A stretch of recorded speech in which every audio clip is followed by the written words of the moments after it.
my formula for shopping if I'm at Goodwill or the Salvation Army. I'll look, I'll scan the racks. I don't even like look at everything. I just scan for fabric.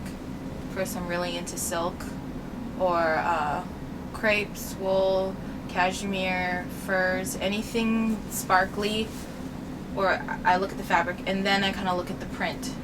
God, New York has just symbolized freedom and art and culture, and it's the world to me. If you were to say, you're dying tomorrow, you have to go somewhere that you've never visited, it wouldn't be Greece or Italy, it would be New York. From LA. I was born in Indiana, but was raised in Los Angeles in Redondo Beach. It's the South Bay, it's near Hermosa Beach, Manhattan Beach. And I had these goals and fashion goals and visions in my head about how I pictured my life, and I pictured my life in these crazy outfits. And I just couldn't really do that in LA. I love LA, it's my home, it's where I grew up, but New York has really inspired me, and the streets are my catwalk.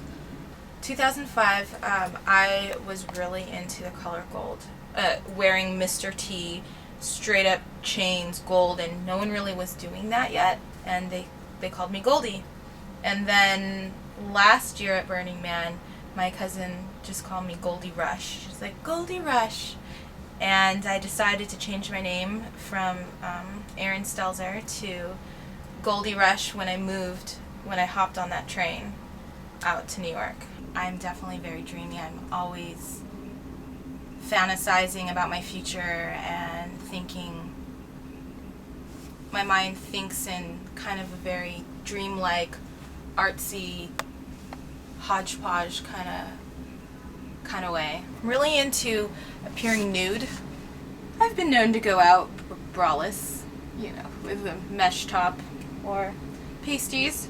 This also was a top that I cut up. Kind of reminded me of Paco Rabanne, and I just kind of wear it all weird.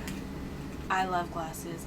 I love coats, and I really love lingerie and stockings. Before last year, I wouldn't wear things that had rips in them, but through New York's influence and just seeing people walking around, I've really grown to be okay with imperfections, and I'll just put a gold safety pin through it. Oh, these are my second pair of ballet slippers, and my first ballet slippers are worn to pieces. I called them my Amy Winehouses, and I would put gold safety pins all over them. I kind of always wanted to do the punky thing, and I never really thought that I could. And my style has evolved so much throughout this year living in New York.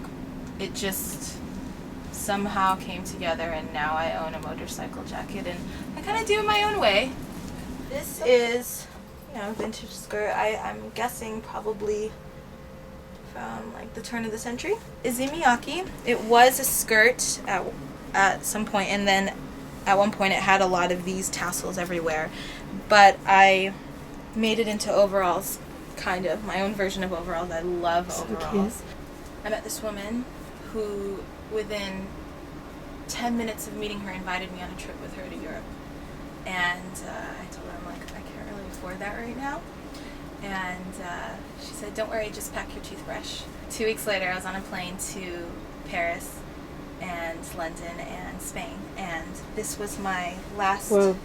This is Bernard Wilhelm. And it was my present, my last piece on the last day. I love this. This is my Sonia Rykiel sweater. Makes me clueless, which is one of my favorite movies.